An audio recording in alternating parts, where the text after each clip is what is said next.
Hi everybody, thank you for joining us today. It is my pleasure to introduce you to Susan Current. She is an expert in yoga and in meditation and in a special form of meditation with crystals. And I met her a couple of years ago when I took a few classes from her, and she is willing to teach us about the healing power of crystals. So thank you so much for allowing us into your home, your beautiful home, and her beautiful dog Misty may show her smile in a few minutes too. Right. So anyway, thank you so much. First of all, before we start looking at the crystals, how did you get involved in crystals? Well, actually, there is a story to it.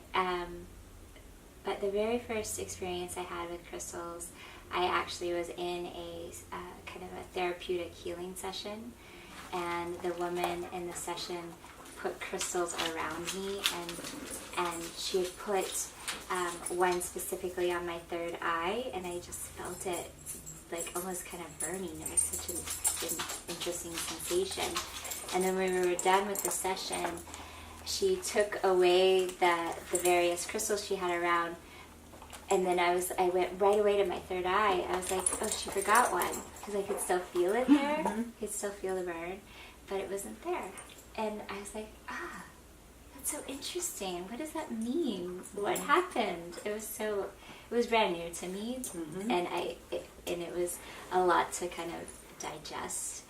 But through the years, I've started to like kind of be able to tune in and to feel more of some of that like potent energy that exists within the crystals. I mean, for a long time, I just like to adorn like the home and with crystals because they feel good. They look pretty, but there's also more to it. Energy. It's real subtle, but it's more subtle. It can be very subtle, but when you're in a quiet space or when you tune in, you can feel that underneath the first layer of like being just very subtle, there's actually a potency within the crystal. So you can feel it physically. Sometimes. Sometimes. Or emotionally. Yeah, sometimes, and everybody's different. Everybody's kind of intuitive sense in the way they understand and feel things that are kind of what I would call like less of this mundane world, but in a more energetic world, the way we experience that, we all have different ways. So my ways are sometimes even hard to explain, to put in words, but I do know that all of us have the abilities. It's just about kind of turning on the switch to that. To be able to sort of listen to what's inside your body as opposed to all the stimuli outside. Exactly. Exactly. Really, it first requires just coming into a simply quiet place, so you're more receptive to that other vibration of energy. So just being in the presence of crystals and holding a crystal can help lead you to a meditative state of mind. Yes, I think so. For me, definitely. And you studied with this woman for a while, right? She was your teacher? Well, she became my best friend, actually. She was just a person I saw as kind of a healer, and then we became friends. So she became my best friend, and I don't know if I told you this part of the story, but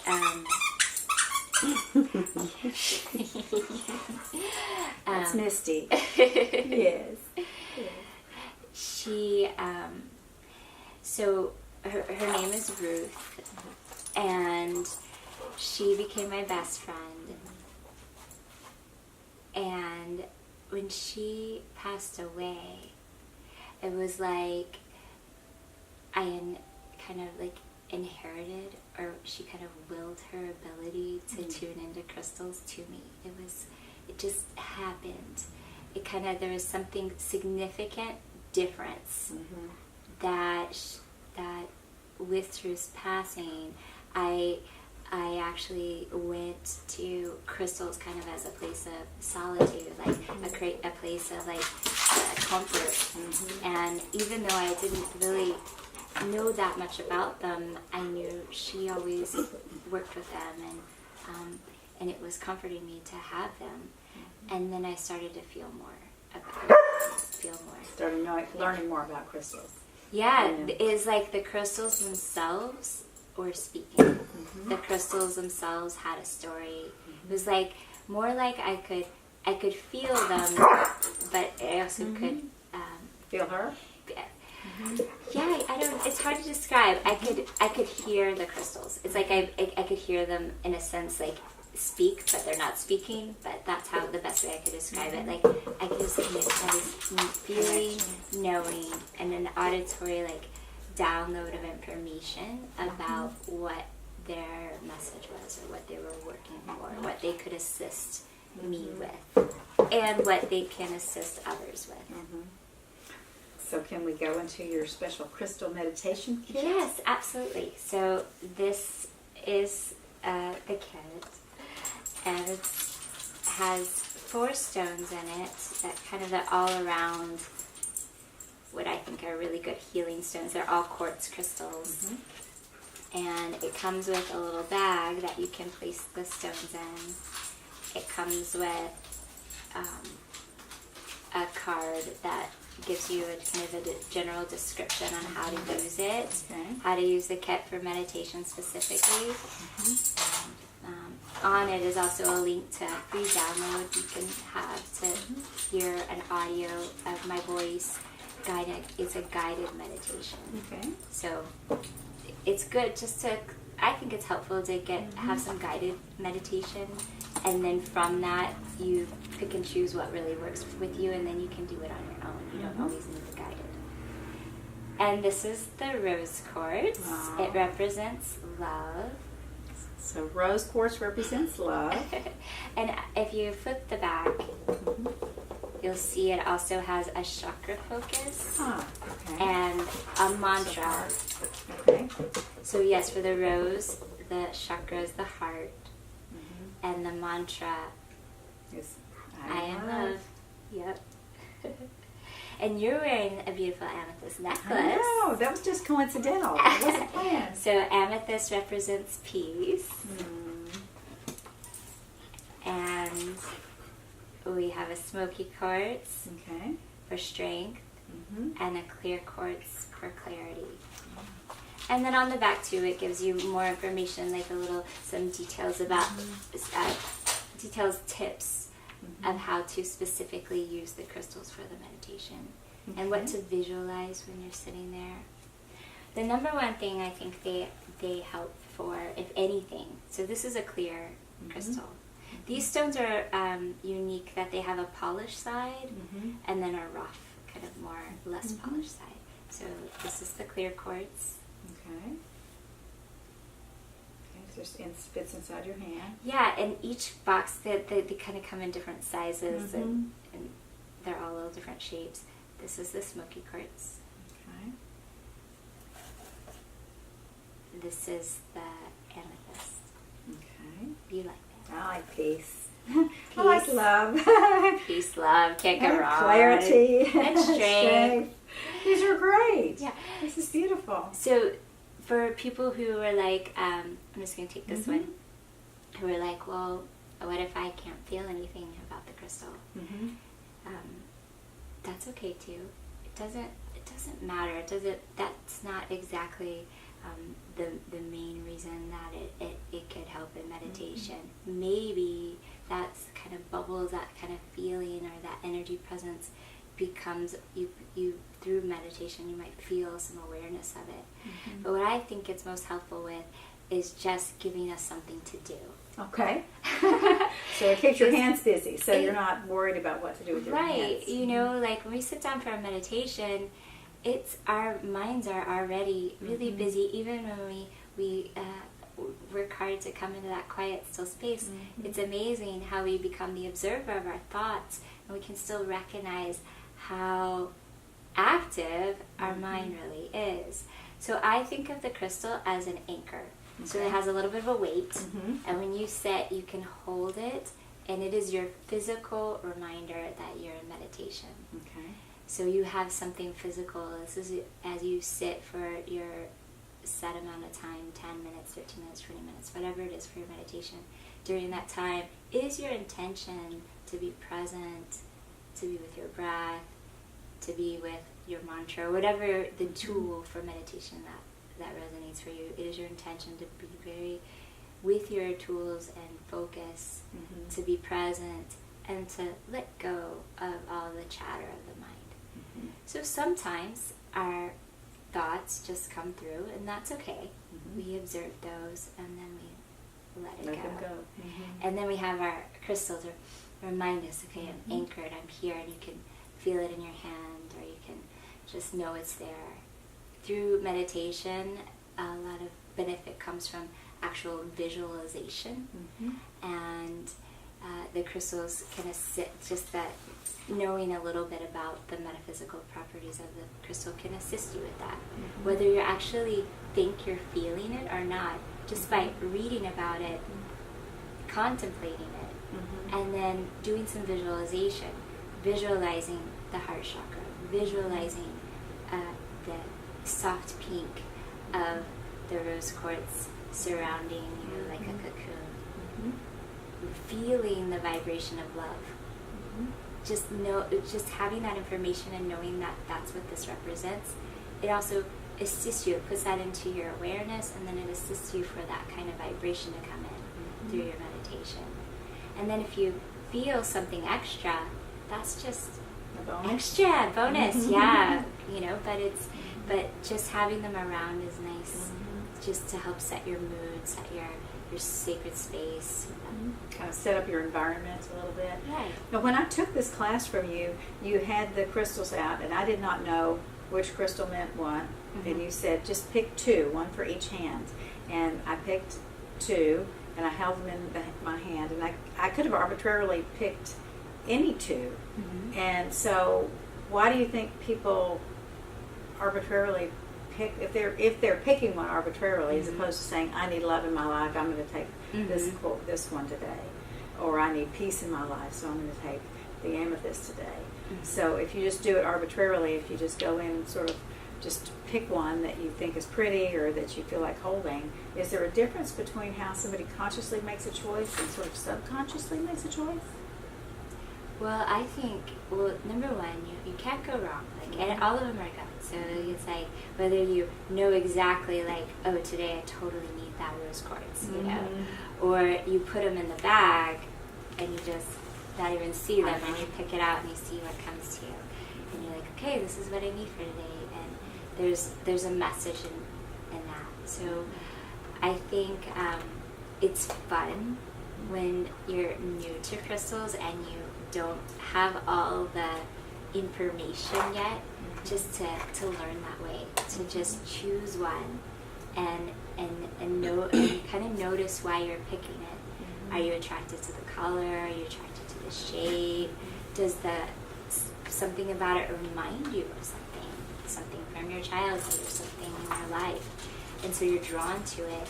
And just by those exercises, practicing those exercises, it actually helps you to develop a relationship with the crystals and start to feel into that energy of crystals. Can you share crystals? Or is it like, if you have your crystals, they're my energy and you can't share them with somebody, or can you say, yes, come meditate with me, pick a crystal? Yeah, well, I think that's a personal choice or preference.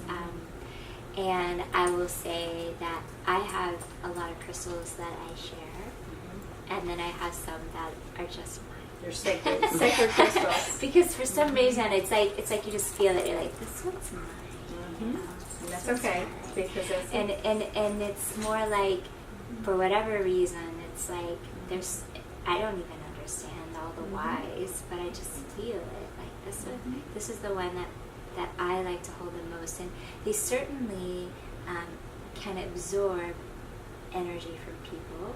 And there's also ways to clear that energy. So how does that work? How do you clear it? So there's lots of different ways and lots of different, you'll hear different things from different people. I mean, there's so many ways. I simply rinse them in water. Okay. And some stones don't like water, like a selenite, for example. It's soft, and so it's too soft for it to be watered often. But for selenite, you can put it in the sun. Ah. So you can sunbathe them, Mhm. rinse them with water, put them on salt, Mhm. Himalayan salt, good salt. sea salt. I've heard of people who take them and put them in a crystal bowl Mhm. in water and then put it under full moonlight. Ah. And I've done that once, just because I've heard of it, and then it was a full moon, and I'm like, oh yeah, I might as well, like, That's clear my perfect. crystals. I don't know if there's any better way, but you can begin, again, you can feel a person's energy through a stone. And I've had that experience where I thought, for example, Ruth's sisters, my friend who passed away, I asked for a crystal of hers, and so they sent me 2 crystals, and I was really excited to connect with her energy through the crystals, and I was meditating and holding it, and I was feeling it was a citrine, the one that I was holding in one hand, and it's kind of like this orangey yellow stone, and the other one was a really pretty clear quartz, and I was holding these 2 stones, meditating, like really like feeling into Ruth's energy. But I wasn't picking up on Ruth's energy. Instead, in the citrine, I was feeling, this is like masculine, has a masculine presence, and this is has like a real like yoga essence to it. And it just started picking up things about this citrine. And then my eyes popped open, and I looked at it, and like, this is Christian's crystal. And this one, this is mine. Wow. And so what had happened, I had brought some crystals for Ruth to adorn her altar space when she was sick. And then I left them there. And so her sisters sent me mine back, but they didn't know they were mine. Oh, wow. So in a way, the story is so interesting. I was able to, I didn't recognize them, but I recognized them once I felt them. And then also the cool part that her sisters actually, they brought me back. Somehow my crystals returned to me. They found me again. They did. And Christian's crystal that I borrowed. Oh, that's great. Yeah. So why do you need to clear the crystals? Under what circumstances do you need to? Regularly, or just if there's a problem, or? Well, okay, I think like they really do kind of absorb into your energy too. If you were using one particular crystal for a time in your life when you were going through a challenge or you were experiencing some struggle, and it was the one crystal you were really working with and using, and then at some point, and you would know when that shift was happening within yourself, that it would also be a good time to rinse and clear the crystal. If you were going to be sharing them often with other people, you probably want to do a little clearing for them. Well, this is just a fascinating course of study. And how did you learn about this? Just through your Ruth? Well, yeah, it's like a mysterious, one of those mysterious forms of study with that subtle energy. So a lot of it through my own personal experiences, and then there's of course books you can read, and you can go to your local crystal store or rock store, and usually the people there know a lot about stones. So it was just kind of talking with people, reading some things, study, but also the actual practice of having them around and feeling them and going through that meditation and building your connection with them. You can read something in a book, but you know, it's different. But another thing I found is through working with big groups of people and leading the class, the way people are drawn to a particular stone, they all have a certain story. You know, somebody might pick up this rose quartz because it's their favorite color. Someone might pick it up because they know exactly it works with the heart. Someone might pick it up because it reminds them of their daughter or a time in their life when they were a child or something. So it's like this the way you are drawn to it. It's basically, I think of it, the best way I can describe it is thinking of it as like a mirror. Like there's Something reflective. something reflective within you about the crystal. So really, you could also think of it that way. It's really just you. Like love exists within ourselves. So the pink quartz represents that, the rose quartz, but it's within ourselves already. So it's just that mirror reflection back to ourself about it. So when you meditate with crystals every time you meditate? Pretty much. For me, at this time in my life anyway, yes. I mean, as you might see, I have them all over my house. So I have some favorite ones that I use. And it's just that, also, it's grounding. They're rocks. They connect you to the earth. So they help you root, ground, and feel solid. And it's really beneficial for me, just knowing that. Well, thank you so much for inviting us into your beautiful home Absolutely. and introducing us to your beautiful dog and sharing your story about your crystals. If somebody wants to reach you, how could they find you? Well, my website is Presence of Essence, presenceofessence.com, and all my contact information is there. It's through there. So they can find out where you're teaching and where you're practicing, and if they wanted to get some information more on the beautiful crystal meditation kit, then they can reach you there. Absolutely. So thank you so much, Susan. It's a pleasure visiting with you and being a part of your journey. And thank you for sharing your expertise with us and the healing power of crystals. Thank you, Shelley.